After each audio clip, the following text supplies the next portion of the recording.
All right, so we will call to order the Town of Front Royal Board of Architectural Review work session for August 8th, 2017.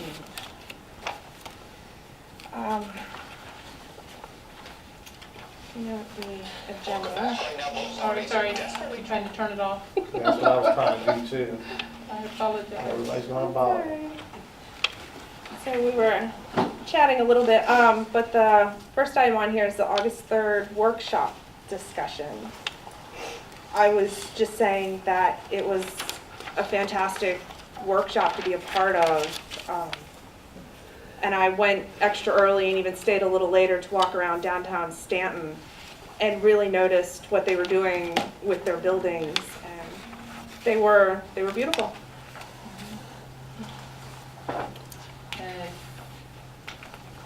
It was the second time I've been down there for a preservation workshop since I've been on the BAR, and it was in a different building. This one was the R.R. Smith building, and when we were chatting about Afton Inn with some people, the guy who was the local for down there who was running it, he said this building was a hotel at one point. And when we took it on, he said, and we were on the second floor? Mm-hmm. Yeah, he said, there were no floors.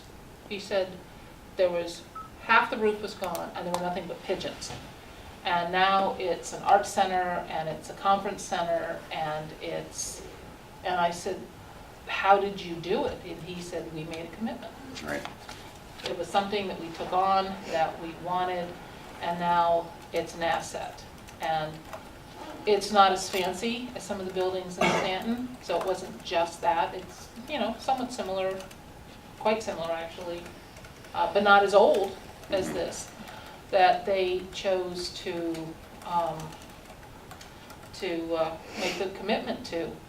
I do know that now it's been probably 10 years now, maybe.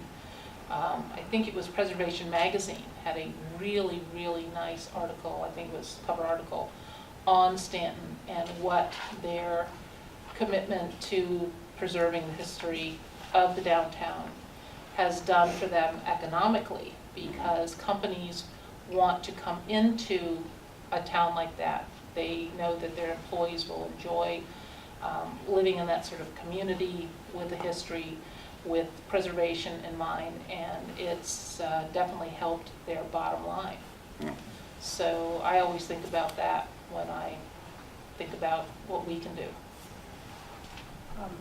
In my, journeys around downtown, it was really interesting because I was noticing storefronts, business types, and they had their brewery there, they had their bakeries, they had their chocolate tea shops, cafes, there was an antique shop, gift shop, and I'm like, we have all of these.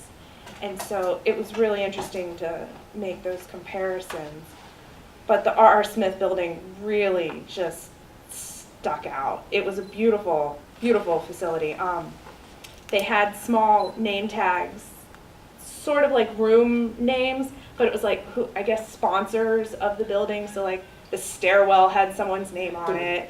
This art room had someone's name on it. So it's like buying a brick, only larger.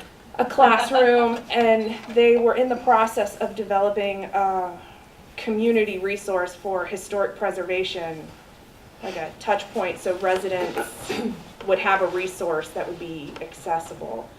And what timing it was to have a conversation with that gentleman. So, but overall we talked with a lot of folks, Portsmouth, Virginia Beach, Clark County, Winchester. There were people from all over the state there. Mm-hmm. And they have a lot of the same problems we do: vinyl windows, asphalt shingles, and Richmond was there. Richmond, yeah. What and how they handle it. Mm-hmm. So it was a good meeting. Yeah. I think it would be worth looking into, for next year to go to. There were 3 sessions and they were all different. But even just going to the one was valuable. I think it's something they offer every year, so And they try to make keep that on the schedule. And at the very least, we met or at least got to see people in different, both nonprofits and state and local, not just BARs, but people who are working with, you know, the new state regulations and all. There were architects, there was a segment on archaeology. Mhm, yeah. like But what's on the ground. company, the architectural company that's been working with you all, Franklin or whatever? Frazier. Frazier, Frazier. yes. Some folks from her office were there, and their work is all over Stanton, and it was beautiful. So, I mean, at the very least, I feel like I have a few more people. It wasn't until I went there that I sort of realized, gosh, we've sort of been a little island, just sort of, we're doing our thing. And yet, there's a lot more resources that we probably could be reaching out or tapping and cultivating than Fairfax was we have. Mhm. I think Alexandria, Yeah, yeah. So, it was a good time. yeah, worth the run. Speaking of the downtowns, the Barnharts, which you had reviewed their application, they're working diligently on both buildings, and they've Yeah, they offered, are. if anybody wants to have a tour and just take a peek at the work being done, I can set that up, just let me know. Well, I know she's been peering into the, I was in the bakery as soon as I saw it open. So. she's been stalking. I've been in the old one start. I was watching some guys tear up the sidewalk, trying to stay a safe distance away They were and trying look to through get at the same time. To the plumbing. And I was standing on the sidewalk looking through the building, and sure enough, just like when the application was being processed here and we were discussing the building, you can see straight through a window, and there's a beautiful view back there. Oh, I yeah. never knew, and you can now see it from walking down Main Street. It was Cool. really nice. A little bit of Blue Ridge in the background. But that would be fun to get in any of those buildings. Just let me know. You want me to set something up? Sure. Even if it's just a few minutes before one of our regular meetings. Yeah, I wouldn't mind throwing an eyeball on it. Yeah. That's a good idea, maybe at our next meeting, we can do something before the meeting. 22nd. I don't know what I Isn't that gonna be a nasty one? Maybe we'll Could be. get some sweet before the hill. Either that or the next one after that. The next So- one. Construction So the will be brewery's done. not open, It's gonna be right? ahead of schedule So and we under can't budget. taste anything before we try that? I know the brewer. We're in for a treat. Excellent. All right. So, any questions about Stanton or what we saw, what we did? We'll keep that on the schedule for future years since it was a productive training. It was 10 times, 100 times better than I thought it was going to be. And it was free, so we like that. Yeah. Close. And the commute down 81 was very easy too, so. Like some other highways. All right, well, next item, discussion of new applications. We have, do I have a long number on that? The 455-2017 Afton Inn. Okay, so this is just a work session. We don't have the staff report done yet. We just recently received the application. So you have the application materials, which consist of the application form, an old survey of the property, building permit application, a letter from the EDA, as well as some concepts with a firm that they're working with that's interested in reconstructing the building. And Skyline Management LLC report, which is I guess a form of a feasibility type of study on the property. And then there's also a newspaper article I included. And then there was a letter that we received today from Jennifer, which was an elaboration of the feasibility study report from the architect, Mr. Jim Burton. and then the guidelines. And I had drafted these, we review our guidelines, not really detailed in regards to demolitions. So I prepared this addendum, making some revisions to, which I thought would be a good discussion topics to us to work through at this meeting, as well as getting questions or comments you have about the application, where staff can then pull together additional information before the public hearing. Public hearing is scheduled for August 22nd. We send out notices to adjoining property owners, newspaper ads in the paper per state law, and there's a sign out in the property. So, and as you know, it's already something that's being talked about a lot in the community, being a significant building in the town. I mean, I would propose just starting off with the guidelines, and working through that, and then once we're content with this, moving towards specific questions you have. So this is based off of information that staff reviewed with the state guidelines we were able to review, as well as other jurisdictions such as Town of Leesburg, City of Winchester. Had some good examples we pulled from. So I tried to draft something that was in a one-page format, covered everything I thought was key considerations in the process, and set it up sort of like a worksheet format. So there's 4 criteria that we work through in this worksheet. First is evaluation of the contribution of the structure to the historic district. The second criteria is the structural integrity of the building and evaluating that. Third is the feasibility of reconstruction, and fourth is due diligence to seek renovation if that's not possible, relocation, or salvaging portions of the building. So this is something you just made up? Okay. So I would like, just kind of get us to review this, get buy-in on it. We can adopt it before the application at the next meeting. Just add it to our guidelines as an addendum.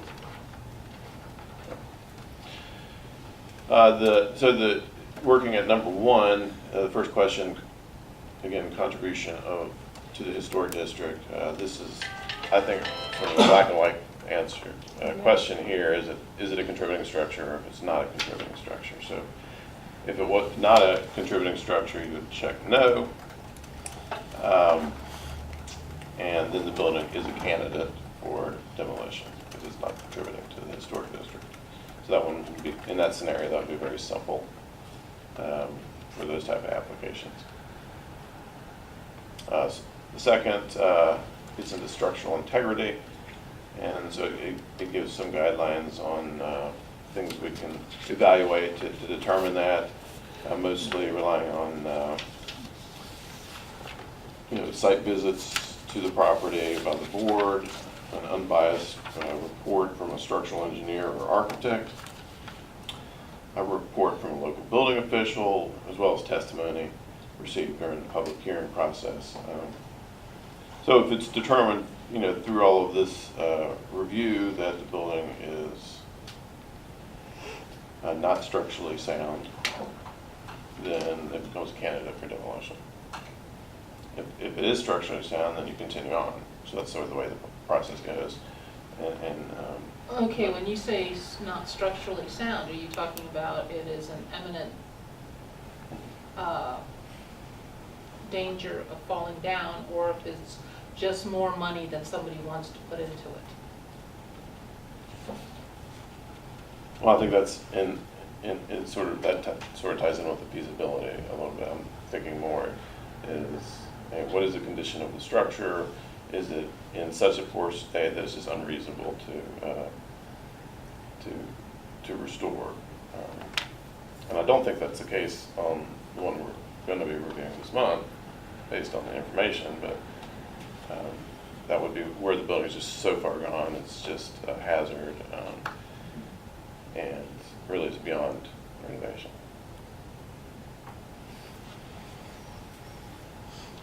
And so if you pass through that and it is structurally sound, then you get into these the details about feasibility, and there's a lot of different things that go into determining that. And so I put in here a number of the key factors, which include evaluation of significantly higher cost than new construction was one factor. And so if it met that criteria in the BAR's opinion, you would give that a check, and that would be counted towards the total tally. And if you would receive 3 or more of those boxes checked, then it would be feasible to continue. And if it only got 1 or 2, then it wouldn't be a candidate for demolition, and you should probably recommend against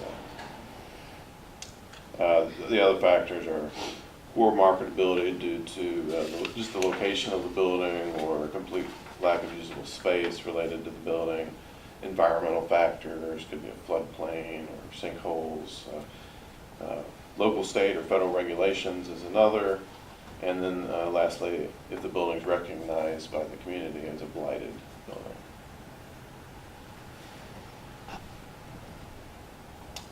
So once that's scored, if it scores 3 or more, then you would kind of move to number 4, and that would be due diligence, and to determine if due diligence has been considered by the applicant. This would include evaluation if the property has been marketed for an extended period of time and to try to get it renovated. Because at this point you've already determined that it's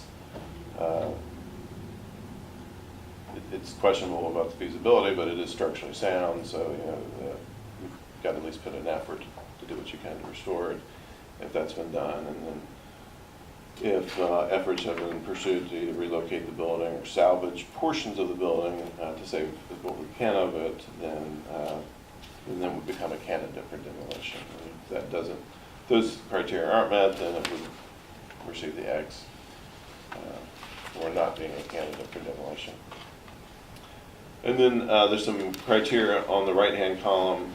So if you get to the point where you're considering an approval or denial, these are some things, conditions that you can consider moving forward with.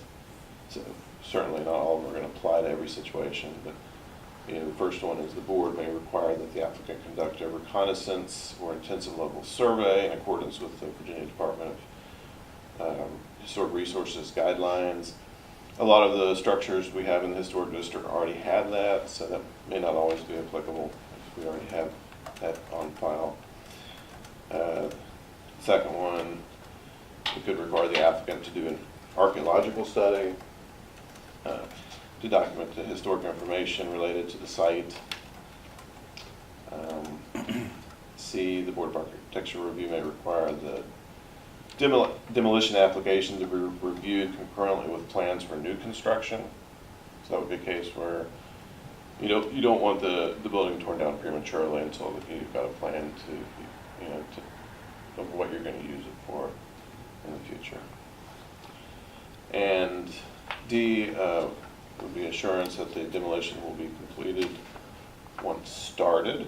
So it's I think within your responsibility to look at that to maybe make sure that the applicant has a security bond with the contractor that's going to be doing the demolition, to make sure that if that contractor goes default during the process, we're not going to be stuck with half a demolished building. And we don't want that. And then also assurance that completion of the demolition will occur within a reasonable time period. And that pretty much sums it up. So I did, Mr. Napier, the town attorney, is here this evening, and I've consulted with him on this, and I think he's in agreement that this is a good set of guidelines to follow. Again, it's just guidelines, but let's try to keep proper methodology in place for the review of this coming application as well as future applications. So it's a town CYA. That's basically it. Is that what that sounds Yeah, like? it's in conformity with town code and state code. I swing a hammer for a living. You gotta dial that back down a little bit. Yeah, I understand. Yeah, the town code says that you guys can adopt guidelines as you see fit. Absolutely. Within, as long as you're in compliance with the town code and the state code. So, I would also point out that the proposal is that if it goes forward, that the EDA, Economic Development Authority, would retain title until the project is completed. So it's not a case of the developer, if this project goes forward, the developer would finally, in the middle of the project, say, I'm tired of this and walking away. The EDA would retain ultimate responsibility for whatever happens. So any of the performance bonds or anything, any bond associated with it is going to be with the EDA, filed with the city. yep, everything else. Here's a question on number 3. Is it the BAR's focus to figure out which is cheaper for the person who's developing a property or a site? Is that something we need to be looking at? Well, I think that's something that gets thrown around a lot of times. I don't, in my opinion, I don't think it's a legitimate factor to base a decision solely on financial purposes. But that doesn't. Not in a historic district, no. But I don't. Weighted that concern with some Yes. homeowners? Yes, we have. We've weighted it, but it hasn't been the sole Well, deciding but there is a factor. guideline that says that the financial responsibility of the owner is not something that we should be considering. Correct. Again, I don't think it's the sole factor, but I do think it's a It's definitely a consideration. contributing factor. If you've got a building and you can be restored and it costs $1 billion to restore it, that's the factor. Yeah, absolutely. And I'm just making that number up, obviously, but. And keep in mind that this project's a little bit different than some. It's not if the proposal went through, this isn't a situation where you're simply demolishing an existing building and rebuilding a new one. It's really sort of a deconstructing of an existing structure and taking much of what's there, which is essentially a shell, and reconstructing from that shell using as much of the existing structure as possible. So it's a little bit different than a lot of proposals. So it's not strictly a demolition and rebuild. It's I would call it a deconstruction and a reconstruction to make it as Well, I was a little unclear when I read the thing because they had several different, I mean, we're kind of getting ahead of ourselves. We're dealing with this just as a document, but that I wasn't clear on exactly what they were proposing. yeah, I have kind of an advantage. I've town council met with them in closed meetings, so we've heard from them. So that's what they're proposing. I guess So- my first question, we can even start there, would be, they're going to reuse materials. Is there any guarantees on that? Well, that's one thing that Mr. Camp and I talked about, that that should be something that would be a legally binding commitment from them in the nature of a contractual commitment as to what they're going to do. And that should be something, I think, that should be sort of from the beginning. And that should be the EDA's responsibility to get a commitment from them. What is it exactly that they're going to do, and have them bound to do it? I mean, it's one thing to say they're going to do A, B, and C, but it's something else to have them legally bound to do A, B, C, and D. And they could even just phrase it something, we're going to use as much of the old material as we can, and then, whoops, oh, Well, well, it's nothing not was in good enough usable. shape, we couldn't, so it's all new. I've seen it. Yeah. Well, This one. There's so many questions. Well, are we gonna try and work ourselves through this? Sure. Let's just start, number one. Well, no, do we like Oh, this That form? makes sense. I like the form, going back to our Stanton trip, one of the topics of discussion was have solid guidelines in place and make defensible decisions, and this gives us something to organize and get to a decision in a very clear process, so. It does, as long as it's not something, the old adage about, well, you can make facts, or I don't know the process though, because if this isn't. meet whatever you want it to meet. Yeah, So it's tricky. is this not geared toward, you created this with a particular situation in mind, and it's something that I think we do need, and I think that this will be something like this will be very helpful. Just the way this is set up, is it leaning more towards helping people come to the conclusion to demo a building? Or, I think, if I remember correctly, with the Dr. Grubbs house, there were specifics on how it had to be advertised, how long it had to be advertised, and all like that. And I'm not seeing, this is sort of step, step, step, oops, we can't, 3, boom, it's gone. So that's my concern. Yeah. Do we have, we did have some form of guideline about if somebody came before us asking for, That's the code. There's if the Board of Architecture review denies it, it goes to council denies it, then basically the way our code's set up, it does not prohibit anybody from demolishing any structure in the historic district. So if the BAR denies it, council denies it, they can still move forward with the application. But it lays out a process where they have to advertise the building for a period of time based on the value of the structure.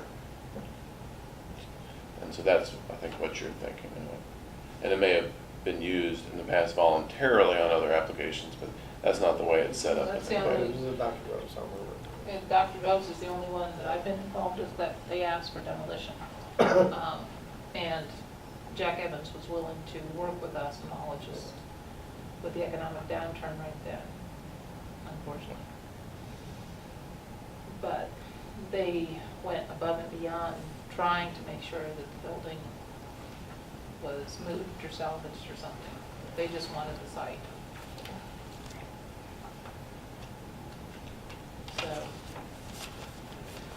So, I set this up, obviously with that in the back of my mind, but, the current application, but it's geared up, model of other examples I've seen, and based on something that we can use for all applications, is the thought process.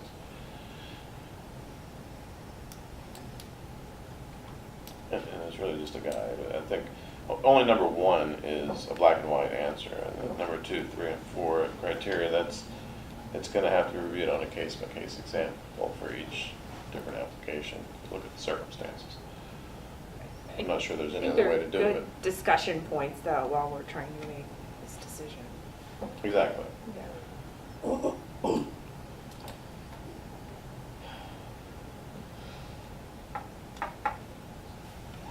Well, if no one has anything, can I jump in? Sure. With the questions?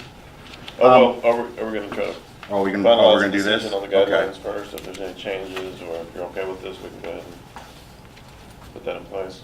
Mhm.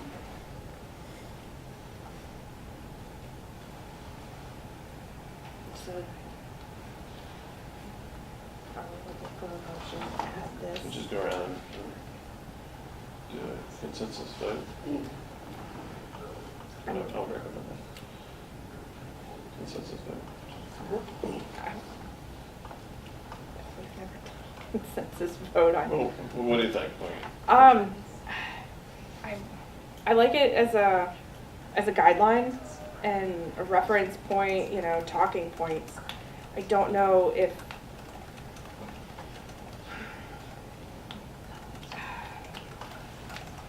it'll support us making final decisions, or if our final decision has to be based on the outcomes of this guideline.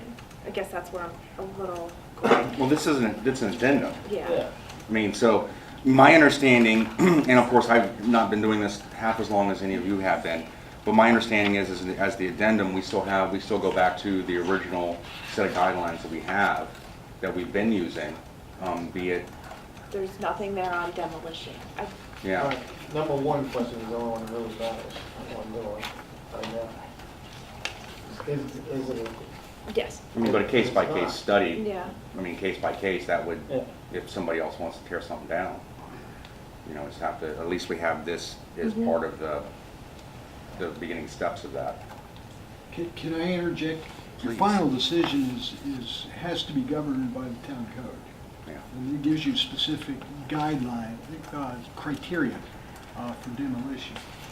But what this is supposed to help is to sort of focus your thinking as to whether they meet the criteria under the state code. So all this is supposed to be an aid Mm-hmm. to help focus your thinking. So when you get to the state code, to the town code, are the criteria met in the town code? And that would be,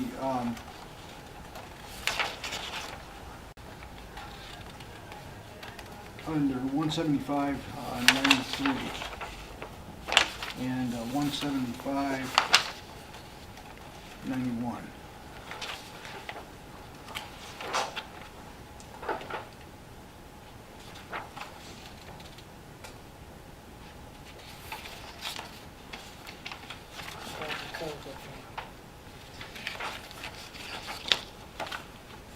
I mean, I like part of it that talks about the due diligence.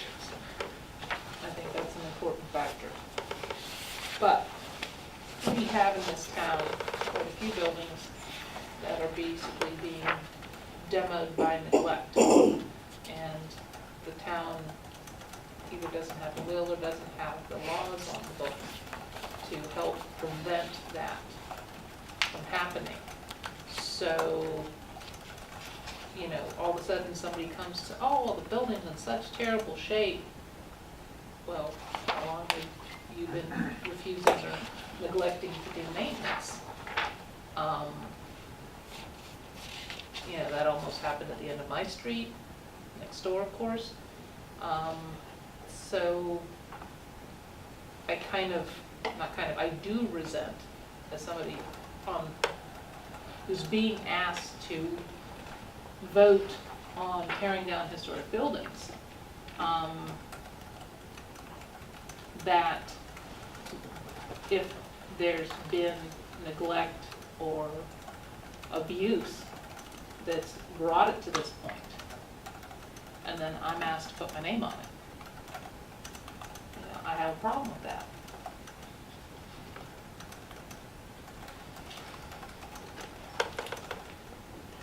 So it's a valid point. I think that's one of the things that the property maintenance code attempts to address, requiring minimum levels of maintenance of structures. To try to, among other things, prevent structures in the historic district or anywhere from falling in that state of neglect.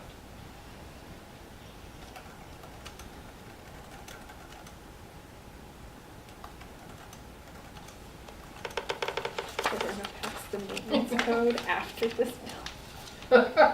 Well, here's the Well, question. the maintenance code is currently under evaluation by Okay. council, so that's But not. we haven't had a building inspection person since what was his Is that last really name? like the biggest Yeah, it's violator Vara. of that code? You know, and that was how many years ago? So we may have the code on the books, but that hasn't stopped buildings from being neglected. We have no property maintenance codes now. so- Yeah. But, I mean, one of the things council and the planning commission have been working on is, seeing it, evaluating if that's something we want to do. And we've been going through that process for a while, and we're still working on that. Council's recently directed us to hold a public hearing on property maintenance code to get more public input on the matter before we move forward with hearings. But that'll be set up pretty soon. So it's definitely something that's in the works. It doesn't help in this situation, I know, but I just wanted to point that out.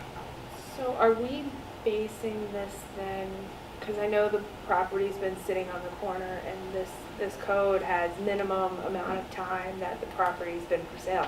How long has the property been for sale or available? Like, Again, that only comes in place after denial. okay, So if the BAR approves it. so it doesn't matter how long it was sitting there Or if it's prior? been tried to be sold at all, so they can just come to us and say, I don't want to mess with this building, I want I want something else new. Well, I think that plays in with due diligence for here, but Okay. and the EDA has been trying to market it. I'm not sure exactly how, they'll have to elaborate on that, but it's, in the code, there's two paths, there's an A and a B, and so under the B, that's the path that can be taken outside of the normal permit process. If A fails, so that A would be it, after you guys reviewed it and denied it, and then it's been appealed to council and they have denied it, then they can take path B, as outlined in subsection B there in the code, and that gets into the advertising requirement. So that's where they would have to document and show how they've legally, how they've advertised it for the minimum time period that's shown in there. And they may have already met that. But that's not the path that they've taken at the moment. Well, path A just says no landmark building or structure can be raised or demolished until we say so. Path B says you can try to sell it for a year. That's what I'm getting. That's the short version of what I'm getting. Yeah, so it's I can. notwithstanding section A, it's just kind of separate from Mhm. A here. The owner can still demolish the structure as a matter of right. So it's saying, under A here, they have to apply first to Mhm. BAR and get approval. And then that can be appealed to council, which is discussed in the later Yeah. condition. But then it says, if that fails, they can still do it as a matter of right under this outline on B. Okay.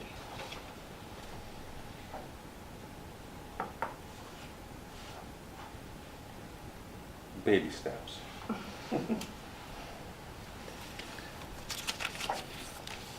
So what do you feel about the form? Well, for what it is a guy that doesn't bother me. I'm- That's the only, if the answer is yes, it does matter, then this comes. But if no, it's not continuing to the historic district, then it doesn't matter. I just kind of, I mean, I think. I like it as a standalone guideline. Yeah, I think it's not bad, and I think the due diligence helps to make it so that it's not like funneling you into a, yes, it can be taken down answer.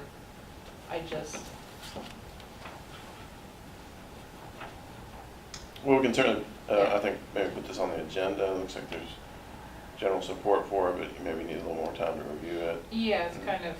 So if you have any additional thoughts, we can make amendments to it at the meeting, or you can let me know those The beforehand. meeting, The On the 22nd. 22nd. the Public hearing. 22nd. So we're not looking at adopting this in the work session, because it's just a work session tonight, so we would have, So we're gonna have to make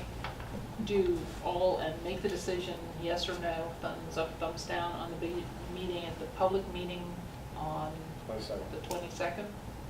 for the Afton Inn application, yes. So and this would theoretically be on the agenda before that, just recognizing the guidelines we're using, and that'll be applied towards the Afton Inn, which will be the next item on the agenda. Well, okay. I mean, if we're going to approve it and then use it immediately, why wait till, why wait a week and a half? Well, because this is just a work session, so we can't take any action during the work session. Okay, so then we'll take it up then.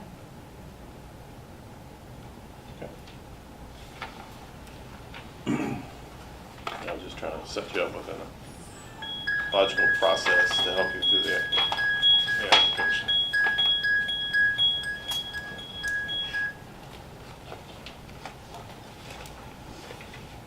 A sign is out front at the Afton Inn for a public hearing. When will that take place? The 22nd. Okay, so everyone gets to come and say their piece, and then we get to vote on it. Is that it? Correct. Okay. We'll have a podium here, and we'll have, open up the public hearing.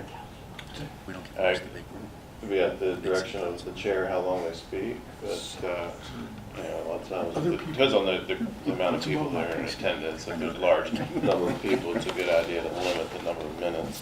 When they had that same sign out in front of the house at the corner of Prospect and Lee, the public hearing didn't happen at the BAR meeting.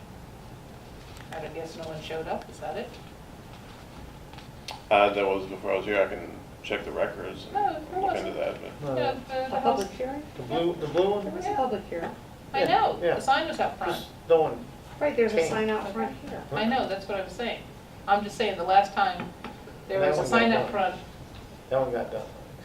yeah, it got done, and I just don't remember people coming to They us didn't- they to didn't. talk. No one really cares. Okay, I think this one might be a little different. yeah, Yes, I think it will be. I was like, I don't remember hordes of people talking. All right. All right.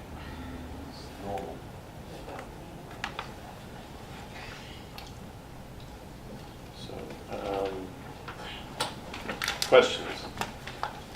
We got all the I don't information. have anything on this, so. So we'll set that on the agenda. Yeah. Maybe the first thing on the, after the minutes on the agenda. Yeah.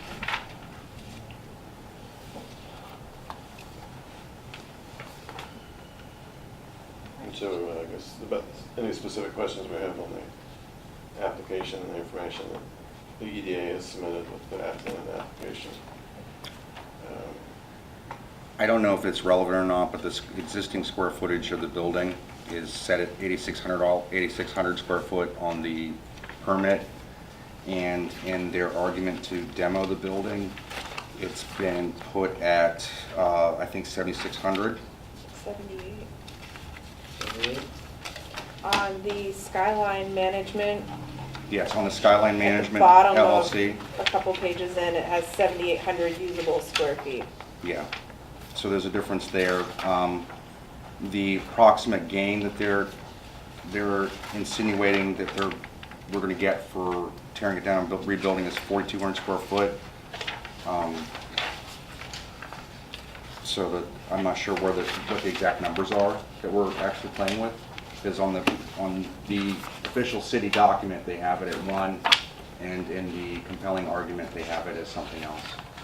What that may be, and I think we need to ask that question, but, because it's not elaborated on, it's only speculation. But Right. What it may be, they use the word usable space in there. Versus So they may actual. be deducting certain areas that are counted in the other figure. Right. Because they're not usable for whatever reason. Yeah. So then, okay, is anybody wants to go first? I reviewed the Skyline Management material and then also the EDA letter to Mr. Camp, explaining the hardship that they've had recently with trying to get the building or get something done with the building. But I'm gonna focus more on the Skyline Management proposal or report survey.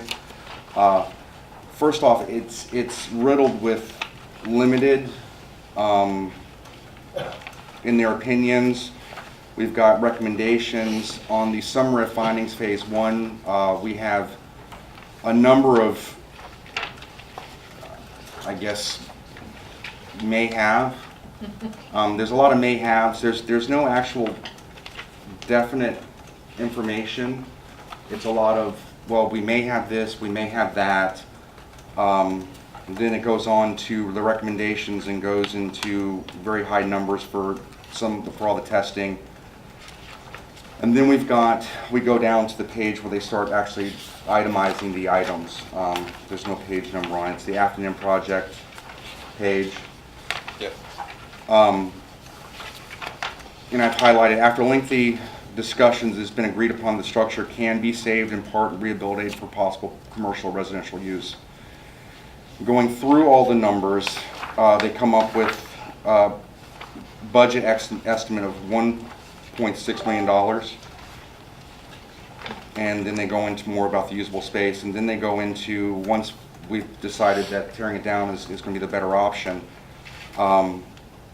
their total estimated budget costs of build between the low budget and high budget, the actual restoration number falls pretty nicely in between that.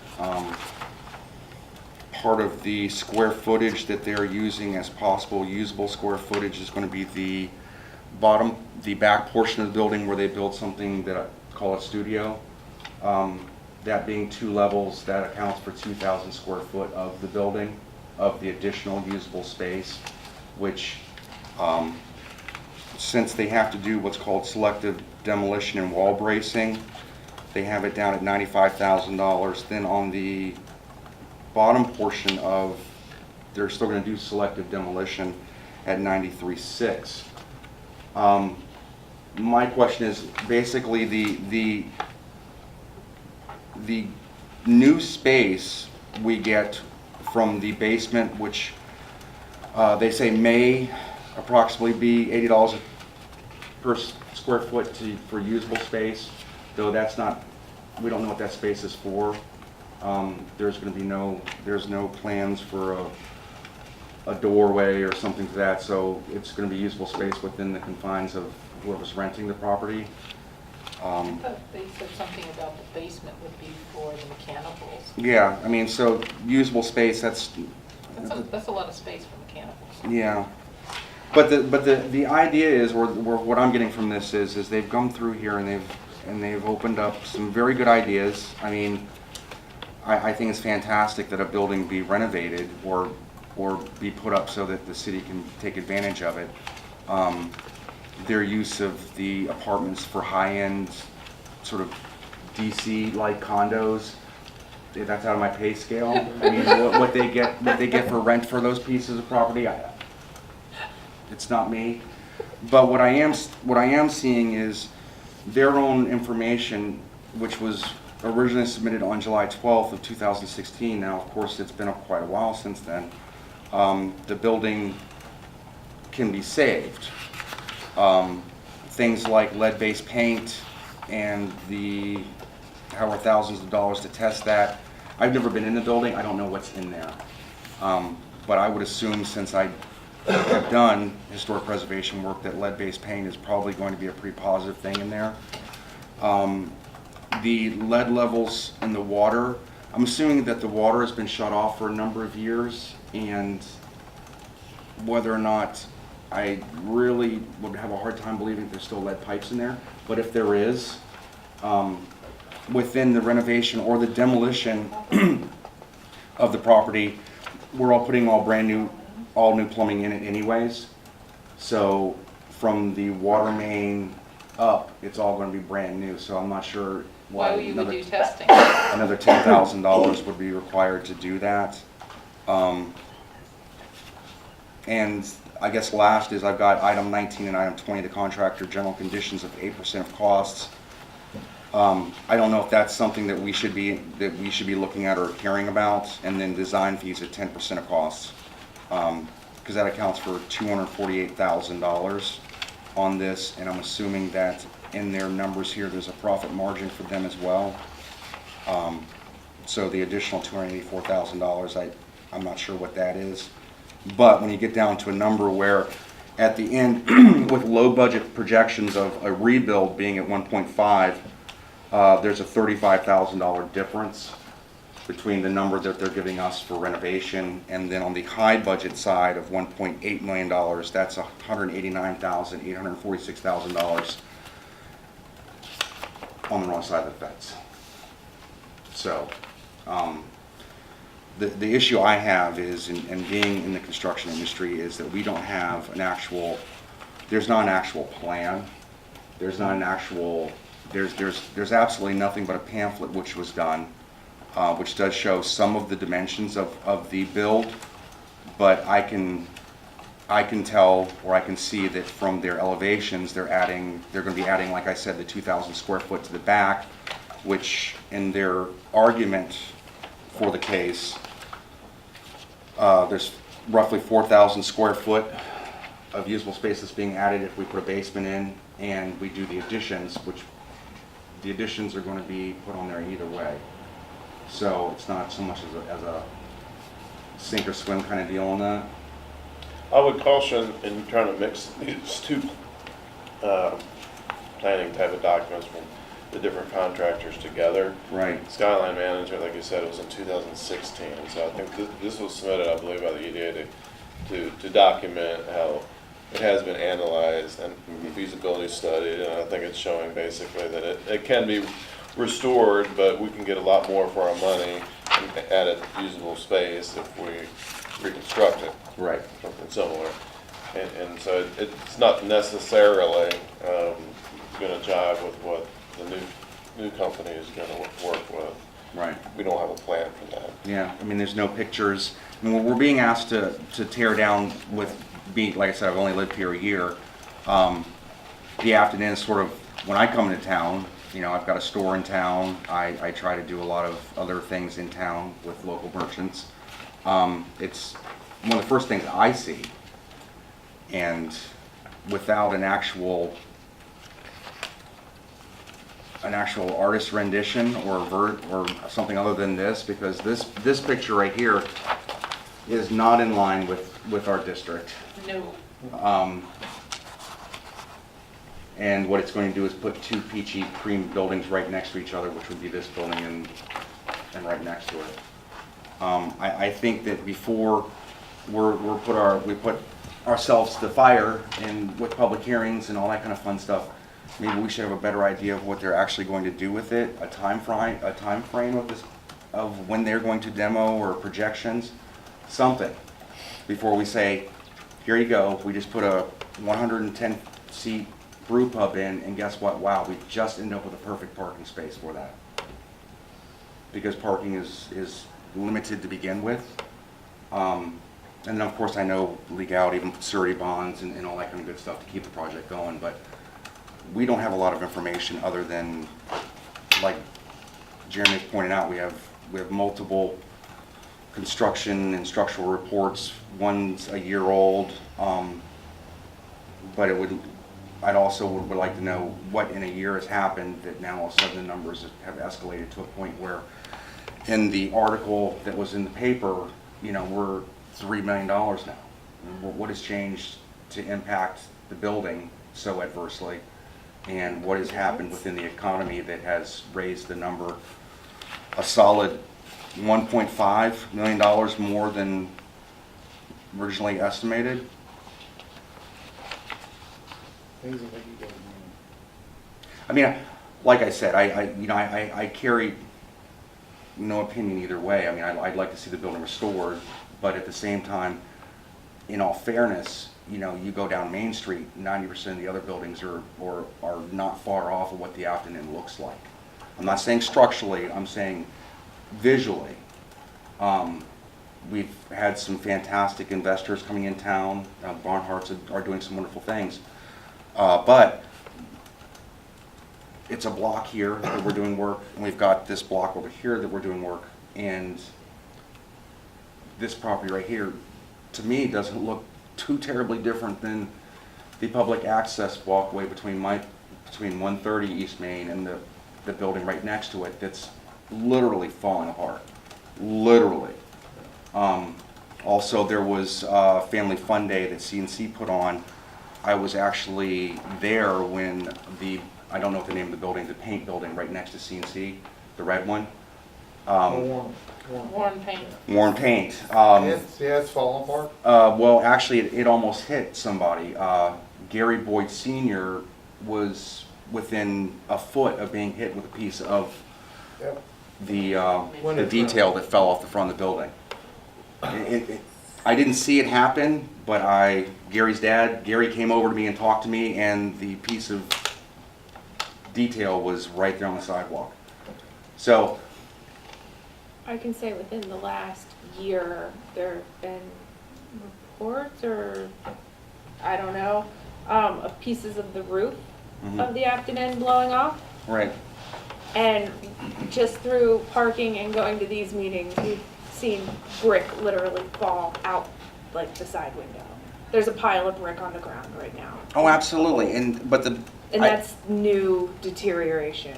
I understand that, but at the same time, if we're in a There's no position where maintenance. people are going to be asking us and we're going to be doing these types of things, I think that we ultimately need to be prepared for the fact that if we make a decision on this and then the building sits for another 2 years, and yet we're not doing anything else downtown unless our last name's Barnhart.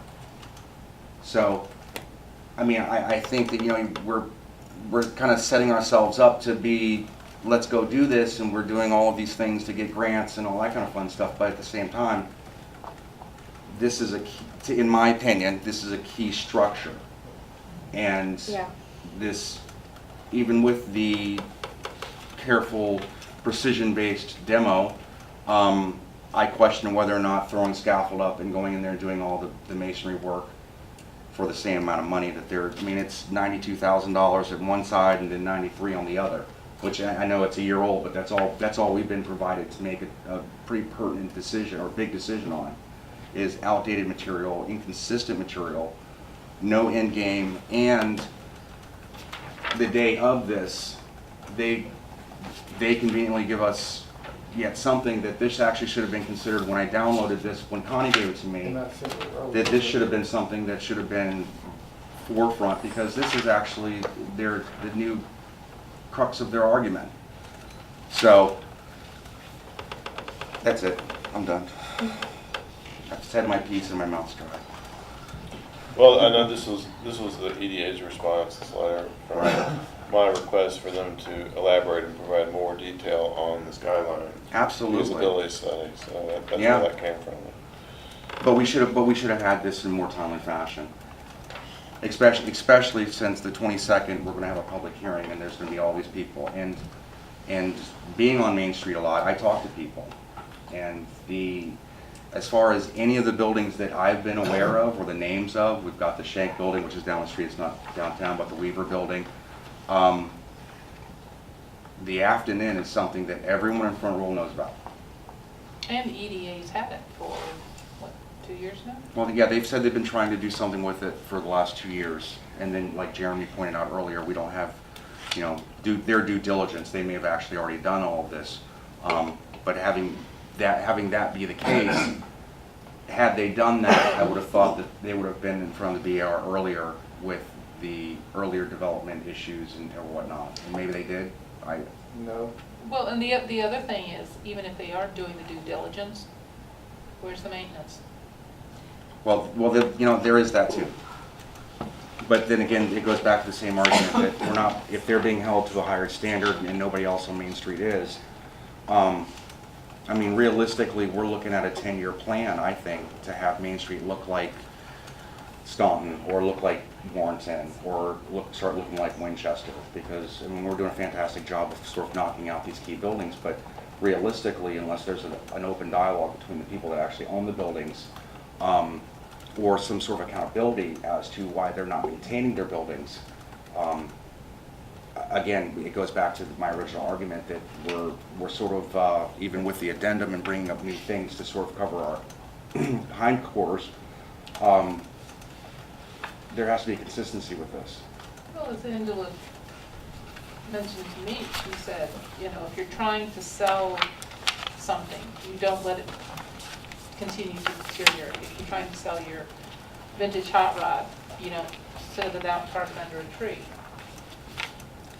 and expect it to be, and, you know, I think this is just aesthetic, but if this is what they're thinking of doing, oh, I think that more energy needs to be put towards this, and you know, not being on city council or the mayor or anything like that,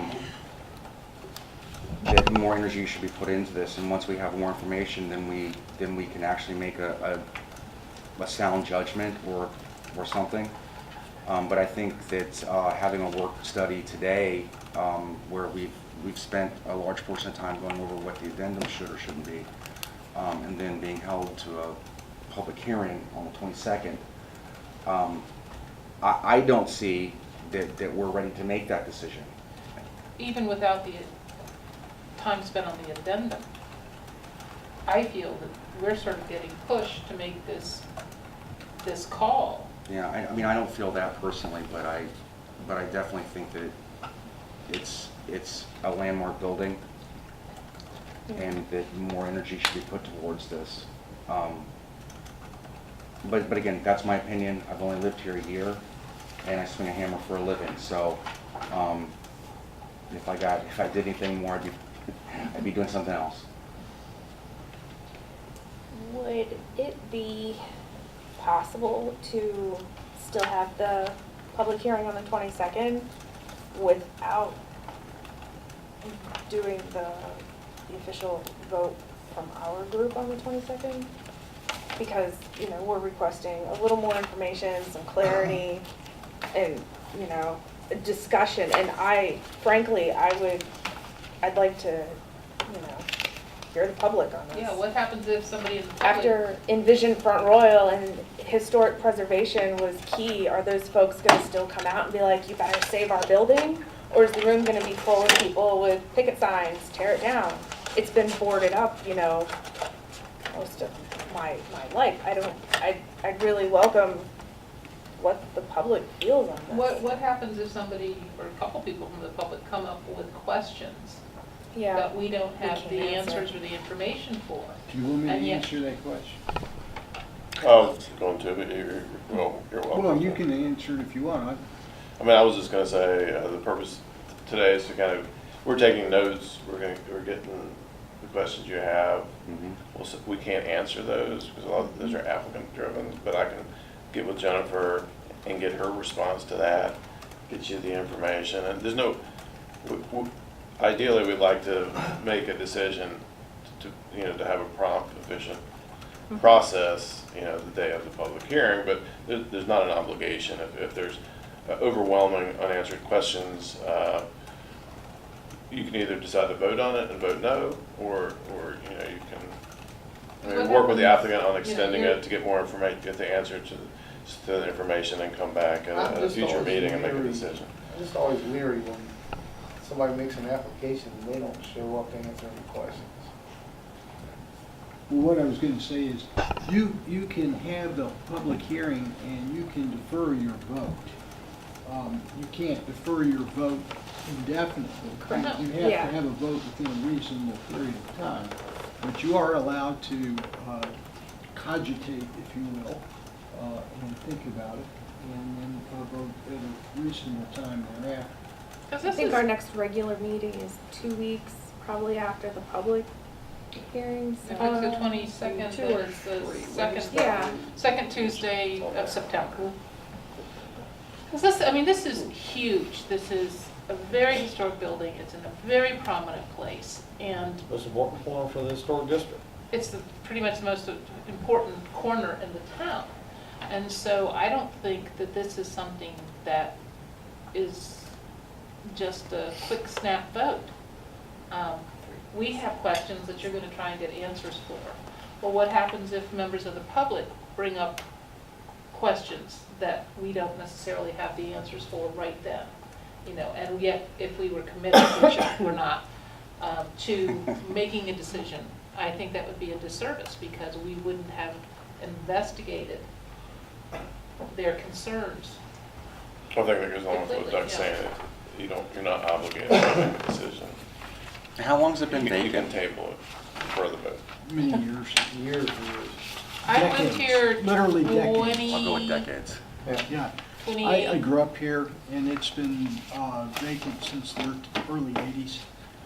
Well, here's a question, Yeah, if you're gonna be yeah, getting you- information for us. Most of Okay, them. so the proposal is restaurant on the bottom and luxury apartments up above. All right, we have restaurants on Main Street, they seem to be doing okay, but that's additional competition, although it's in a good location. And I know the apartments on Main Street. Who are you renting to? These fancy apartments. Who are you renting to in Front Royal for that sort of apartment? And so my fear is we're going to lose a historic building.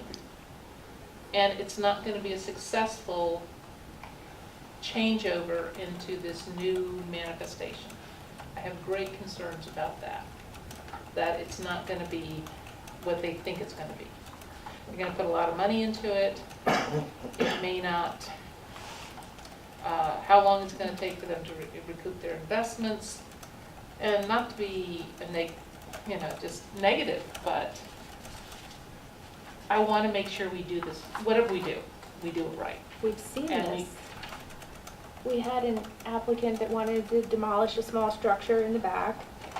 A tiny little, I forget the name of it. Wanted to demolish that and then turn the area by the lawnmower shop into luxury Oh, yeah, apartments.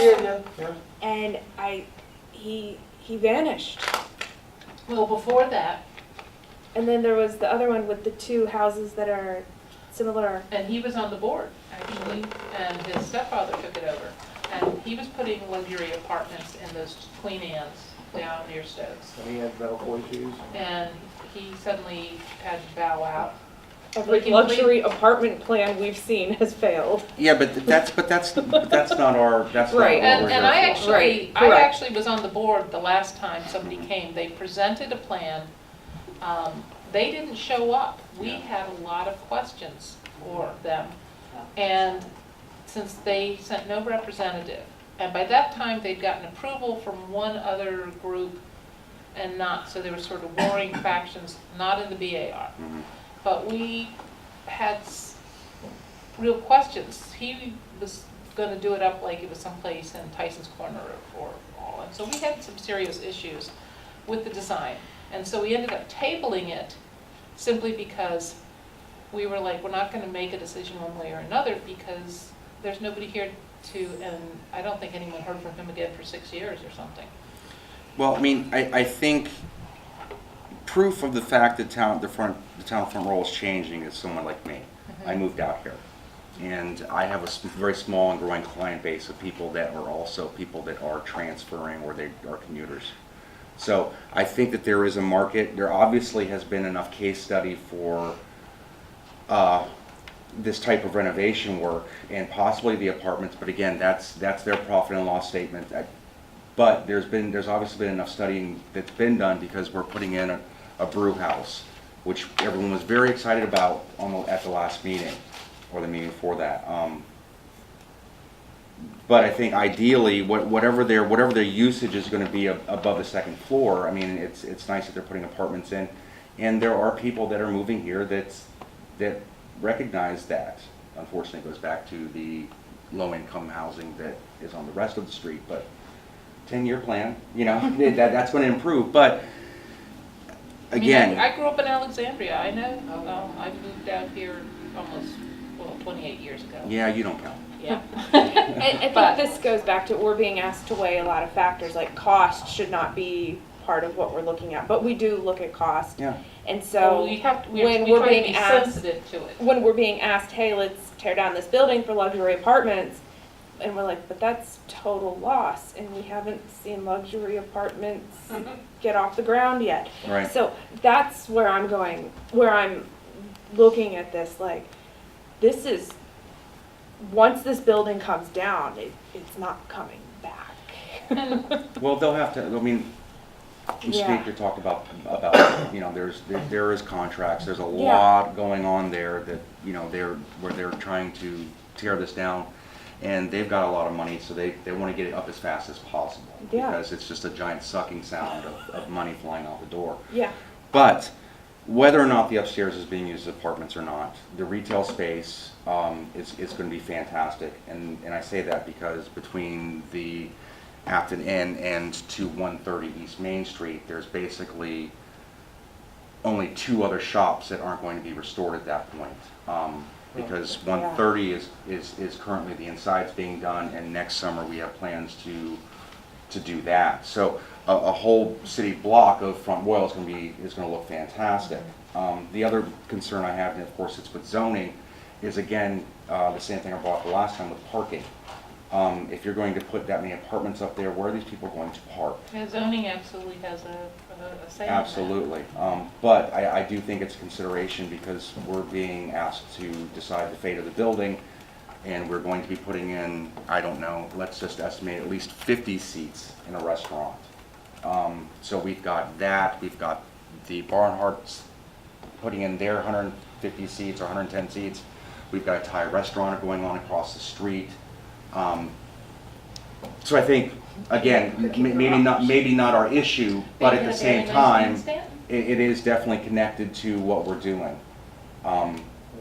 If they put luxury apartments in and no one rents them, that's, hey, then the building's been restored or it's been fixed and it's not a blight on the environment. But if they're tearing it down and just making a modern Well, box there. like I pointed out before, and Jeremy pointed out, the paperwork that we've been provided is a year old. According to their initial paperwork, and since we've also been dealing with an empty building for decades now, and they've been in possession of the building for 2 years, this is the first time that we've started to see this coming up.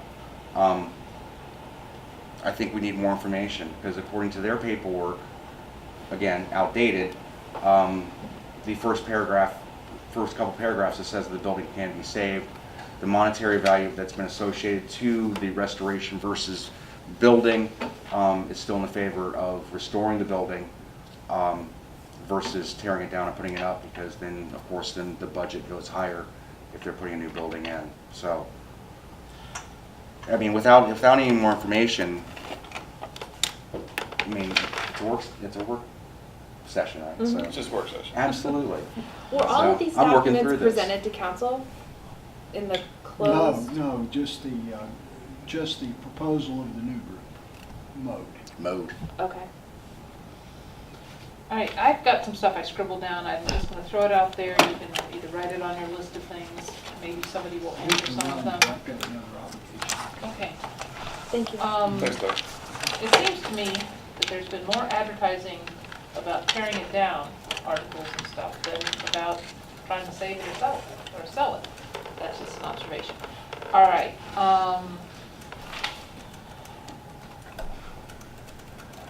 One of my fears is that they want to tear that down, then all of a sudden, once it gets down, they'll say, oh, well, you know, it's not as much space as we thought. We could really do a lot better if we tear the other building down.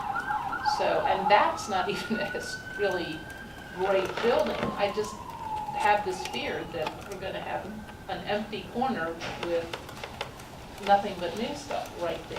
You know what I'm saying? The other building. Just feel a parking lot. You hear a parking lot, yeah. So that's, Which is needed. But right there on the but corner? not on the corner. No. Maybe that's what they're gonna use the basement for, parking. A parking study. We had a lot of parking. Did we? The parking study that was done showed that there wasn't a shortage of parking. We're comparatively with other downtowns, we're very well off, and there's no justification for a parking garage at this time. Granted, with the 10-year plan, Two large and that restaurants starts would to change rapidly that. change. Right. And we I mean, a lot of things are reevaluate that. changing. Yeah. But again, like I said, if we're not going down the street, we're spending a lot of money, and people are investing a lot of money, and then we've got a city block that looks fantastic, and the rest of it's not. Here's a question. Why is EDA retaining, you know, if somebody wants that site or that building, how come they're not just buying it? Why is the EDA still going to retain it? Well, the EDA has an agreement with town council to market and redevelop the property. And so that's got some oversight with council, and they're working on council's behalf to do that. And they've been attempting to do that for the last couple of years. But if if a developer's coming in and they want to have that site,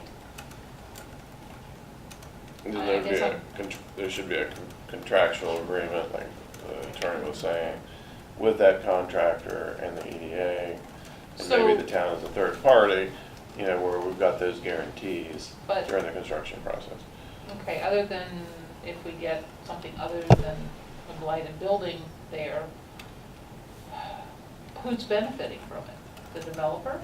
The town's not gonna really reap money, you know, the EDA's not getting Well, it. the town would benefit by having a viable use, or Tax revenue? uses, tax revenue from the businesses, and it's one of our goals to have more housing, quality housing downtown, to help Absolutely. support the businesses, and make it more of a livable downtown. And another thing that I'm thinking, because the last guy was gonna have hotel rooms there. It's like, what if they do those apartments, they can't rent them, but they wanna use them as a B&B type place? You know, the county or the town hasn't been particularly open to residential areas being used as rentals in that manner, you know, temporary rentals. So, you know, is that something that might happen? That's hard. That's We just predicting. we don't have all Yeah. the details on that proposal yet, so. And that's So that was economic one of my forecasting. suggestion was Yeah. that if there was moving towards any type of action, approval or not, or particularly approval, that we make it a condition that they're required to bring in a plan for the board to review first before it's final. So we don't, so you would have to see the final details of the plans before they're authorized to demolish the Well, I building. just remember back when they were building out by Old Barber, now, they were gonna be single-family homes, it was all gonna be single-family homes. Oh, we're not gonna make any money, we're gonna have a bunch of apartments that are subsidized. All of a sudden, it went from single-family homes to subsidized housing, because the developer wasn't gonna make any money, and so they got approval. And that was, There's no plans that I've heard of about subsidized housing. no, but not I'm just that's saying, not that's an impossible, example. They can tell you they're gonna do one thing, and then depending on who they know, they get to do but something. That's why we need guarantees, I agree. And I agree with what you're saying, that give us a little bit more information so that we can see what we got going on before we make a decision to go. Either way, it's exciting. That'd be nice to have somebody serious about it. So basically what they're coming down to now is they're saying, although we gave you all this information about possibly doing a partial salvage / combination, and I remember being in Athens, Greece, and there was this old building, and the whole facade was really historic, and you walked in and it was glass and modern. It was amazing. They did such an amazing job. And parts of Melbourne, Australia and all, they have some great buildings that are great. So it sounds like that's out, and they just want to tear it down. Is that what they're asking? Absolute demolition. That's what the permit's for. Okay, so this other, The all this permit's stuff for is basically demolition. out? Yes. I know, so, but why were we even given this if this is no longer valid? Oh, God. To compare?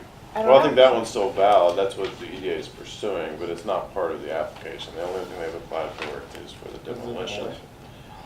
And their presentation of, their justification of why that should be happening is that they're trying to redevelop the property. which is planned. Justification for Right. demolition. But there's, like we've said, there's no guarantee that we have that will even move forward beyond that plan there. It's sort of a blank check. Most that we're giving them? Yeah. I don't like it, I want the blank check, thank you very much. And to me, all pretty much, when you said like they're asking for a blank check, and this is pretty much all paper smokescreen. Paper what? Smokescreen. Yes, I think this It'd be gold, the paper smudge screen. Something was in my head. Is there any chance of this turning into another EDA disaster that's all over the newspaper and all of that? Because of funds not being associated and things not being said up front, and then, I mean, I'm not getting into that, but, There's been a history of sort of interesting projects that went. well, the paper's been full of them for the last couple months. If they were wanting us to seriously think about this and to put our minds into it, most of the time when we get applications, there's somebody there to answer some of our questions or to hear us. And But this is just for us, though. This was just a work study for us. They were invited, the applicant They were was. invited. well, just think about, you weren't there for the Barnhart one. They Right. came, it was amazing. We could ask questions. It was fabulous. Right, And we didn't make a decision that night because it was just a work session. right. And But it was a lot easier when we came back. it Yeah, because was. we asked for, They brought their own finishes, stuff. we asked for some Yeah. details, Oh, we yeah, I was here asked for for a that, lot. for that, well, Mhm. the second one. Yeah. Yeah, but you missed the first one, and it was really fantastic to have them there and to have us be able to ask questions and really spend some time, and it was really nice. I mean, that was a big project too. Yeah. So we get And so is this, this one. yes, this is a huge one. This is Well, let even me, more- let me suggest this. I will suggest that we ask the EDA among these other questions if they would be willing to give us a tour of the building, and we can have a follow-up work session before the 22nd, next week, perhaps. Don't mind that. We could meet in here first, have a brief discussion, and then you could see the inside of the building, because I take it you've probably never seen that. and No, I haven't. It's pretty much a shell, and That's what I hear. Yeah. so it'd be good for you to see that out there. Fantastic. No, I mean, I think it's a positive thing. I just think that, like I said, there's a lot of inconsistencies. There's a lot of terminology that says may, possibly. There just needs to be sort of more of a finite group of this is what we're going to be doing versus, hey, I've got a demo application in, and if you don't approve it, I'm gonna go behind your back and go talk to city council. Because that That's was, my other issue, yeah. I feel like that's already happened. I mean, Like, I- well, if we say yes to tear it down, the only other one I've been involved with, we were pretty much asking for permission to tear it down. That was big, was the Dr. Grove's house. And we knew from the beginning that it was just going to be made into part of the dealership. That was from the beginning. And that house was very bad. There'd been a bit of a fire in that. But we knew that we didn't have to consider what was going in there in its place. In this case, not only are they asking us permission to tear down a historic building, and if this is old and obsolete, and it's just some sort of a picture, and some of well, we don't do interior, but it just seems stock pictures they lifted from someplace. Were they gonna come back to us and ask permission about what they were gonna put there? It'll be Seems like required- it, it'll be yeah. required Yeah. to. I know, but wouldn't it kind of make sense To have that ready. they might entice us? Well, this is unfortunately too bad, and we're gonna have, but this is what's gonna be in its place. Right now, we're looking, as you say, parking lot, we're looking at an empty lot, is what are the That's what we're result. guaranteed. Yes, it's gonna be the result of our decision. And so it would be nice if we had a better idea of what their vision was. I mean, that's just, we hold everybody else to that same standard. Mm-hmm. And I We can't just hold Joe taxpayer or 9-to-5 guy yeah. to put a tin roof on when he can't really afford it, and then let this kind of go on. You know, it goes right back to, it has to be consistency, and it's just like I told them before they brought me on. It's, you know, we're here for the historic district, but in going with the plans to what Front World's doing, I mean, we've got to be consistent with our rulings and our opinion, and I don't have enough information to be able to make that sort of decision. I mean, the Barnharts had everything. Yeah, Colors, samples. They even had a brick. They had a brick Architect. right here. they had the architect, Yeah. and he was great at explaining things, so, yeah, we don't have enough to be able to make uninformed decisions that we would feel good about. Okay, so, Do you have any questions? would it- He answered the ones I would like. What I want to know, this money they have to come up with the town. They should have, we should be able to put up some kind of bond to make sure they get it done, if they're gonna rebuild. I In thought a that time- in a was, certain time. Yeah, Didn't he say that? Yeah, there'll be probably a number of different bonds, Surrey bonds. One would probably most likely be oh no, I can't remember the name of it. The complete Performance bond? performance. Here we go. Thank you. I thought I that was heard- also part of the reasoning why the EDA was maintaining ownership, as part of making sure something is completed. That was my understanding. Yeah, exactly. So I mean, they will ensure that could be a requirement of Yeah. the action. I mean, and the EDA's done good things. I mean, it's not like I think that they're trying to, pull one over, but according to their studies, there's conflicting results. Yeah. The vocabulary is playing it loose.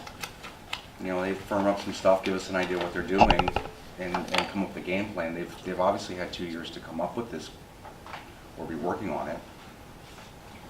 So, yeah, we'll do a work study. I agree with Jeremy, do that and come back, and, it would have been nice to have somebody representing, sort of like when you go to court and you don't show up, the judge, you just lost. Yeah. Of course, we're not that, but. But I do think that the town absolutely needs some form of a maintenance code, property maintenance code, so that we can stop some of this deterioration, unnecessary deterioration. Well, Jeremy, they've been talking about being able to get into the apartments upstairs and doing sort of checks and whatnot. But I agree, if having not gone to the seminar, but having been involved in other things, you look at towns like Berryville and whatnot, and Berryville's done a fantastic job with improving their 2 blocks. It's a beautiful little town. That we need to have a little bit more consistency, and when we go to have these types of meetings, we need to start coming up with some guidelines and whatnot from the other places that you referenced earlier. I mean, though it's aside from the decision of the demolition, but I think that would be definitely, or one of these work studies where we don't have an application, we come in here and actually talk about nailing down some, let's do this. But at the same point too is, we don't want to go to the building owners and say, okay, well, you've got to do this, because then we start coming out to be sort of a Gestapo or HOA disaster. We don't want that either, because we want to work with these people. And have them be comfortable coming down here and talking to us. I have to say that listening to some of the people, some of the other more, We're pretty lenient. we are so soft and cuddly compared. Well, there's no doubt. I mean, Yeah. the public hearings for downtown Alexandria when I was doing restoration work, Oh, yeah. I mean, you basically sit in front of city council, you're on TV, and they absolutely fry you. Yes, and if they don't like it, they don't care The what girl reason. from Charlottesville. Yeah. Yeah. Yeah, it's like they had some hardcore, this is the way it's gonna be, our way or the highway, which I wouldn't be comfortable, because people live here, this is people's home. Yeah. And so we have to be sensitive. But I do think that it would be helpful if, I still would like to see the BAR as being much more of an educational. Not only are we thumbs up, thumbs down, Mhm. I wish that we could be a resource for helping property owners to understand possibilities for owning older houses, sources, ideas, just networks. I mean, it's huge. I'd We can do love that. to see that. In fact, that's easily done. I mean, hell, you start a Facebook page. True. Everyone loves to look at Facebook. But, I mean, that's a great idea, but, all these times when we don't have something going on, that'd be a fantastic time to sit down and go, okay, look, let's start looking in this direction. If we have another work session next week, We need to. yes, do we want to invite Aubrey, blah, blah, blah, blah? Yes, I think Because she said, absolutely, she said, I just can't come to this one, but she would love to. this building was all over her radar. Yeah, Well, I mean, unless we have any more information from the EDA, having other work studies, we're going to talk, Yeah, if they it's a don't- Or moot get point. more information, then have the. I can pretty much guarantee you that, within a week, they're not going to have the stuff that we're looking to have. that's true. We still have the public hearing But too. we can still put it in a written form for them to respond, be able to respond. Absolutely. I mean, So yeah. so we'll work on putting together a list for the EDA, seeing if they'd be willing and able to attend the work session next week. And then she set up. actually, because, what was her exact title? I'll have to look it up on my phone. Long. Yeah, it was very long, but I think that she might have some ideas and/or resources or whatever that might help with the EDA or just any possibilities. I really hate to see the building just taken out. And from their demo thing, it doesn't even sound like they're gonna try and salvage anything. No, they We do have list, nothing they right do now. list that, one of them, on one of the pages, it was $93,000, on the other page, it was $92,000. But that was the old, not this final letter that they just sent today. Yeah. That Yeah. was my first question. Is there any guarantee on amount of material being reused? We have nothing on it. It's, I mean, they're not gonna be able to, unless they're going around, they set scaffolding up and they go and do all the masonry work, it's not gonna be a situation where they're gonna take brick by brick by brick by brick and then inspect it. I mean, that's the time, I mean, they've only got $93,000 allotted for that, there's just no way. Well, the other thing is, bricks that old are much softer than modern brick. And you can't just slap some cement, modern cement, if you take the time to repoint it, because as soon as you get the freeze-thaw cycle, what's now going to break is a set of the sandier, old-style mortar, the bricks are going to crumble. So. Yeah, I mean, the restoration of masonry it's definitely a specialized trade. Yeah, and you have to have a contractor who's willing to, listen and try and suit that, so. Yeah. Actually, one of the seminars they did was on anti-brick and mortar. That was one of their, and I thought, And I think they're actually doing a project very similar in Warrenton. My brother's working on one in Middleburg right now. Yeah, because the Faulkner Times. 18, it was built 1800. Yeah, and it's brick. Yeah, it's brick. Yeah, Okay, because they. so and actually, Bringing we've back got in. the church over there that's in dire straits and basement. our next steps then, Yeah. we want more information and another work session? Yeah, I think staff's Okay. pretty clear on what we Okay, need to work on, and then we'll report back to, once we compile the list, and have a chance to speak to the EDA about your concerns and questions, and try to set up a meeting for next week. And and, then still on for the public Yep, Yeah. that's input advertised. yeah. is on the 21st, which is fine. We still need 22nd. their 22nd. Would a tour be feasible in Next week. next week? That's on the list, so Okay, staff will work Work on that. session, all right, so, and if, for whatever reason, if all these next week items are missed, can we squeeze those in after the public hearing then? Because we were told we have a reasonable amount of time to make a Yes. decision. So if we're still requesting more information, okay. I just don't want to be like, well, we missed our window of next week. Okay. Do we have any opinion from council as to what their plan is today? At a closed door meeting, Is there a prevailing thought of where the city wants to go with this? I'll have to get back to you on that. I was Okay. part of I'm- the closed session. I'm getting a lot of feelings like, well, whatever you decide and whatever council decides, we can still tear it down. That's what I'm hearing. I mean, I think council just wants viable use on the property. Yeah, and it's compelling, I mean, it's a compelling argument to tear it down and rebuild it.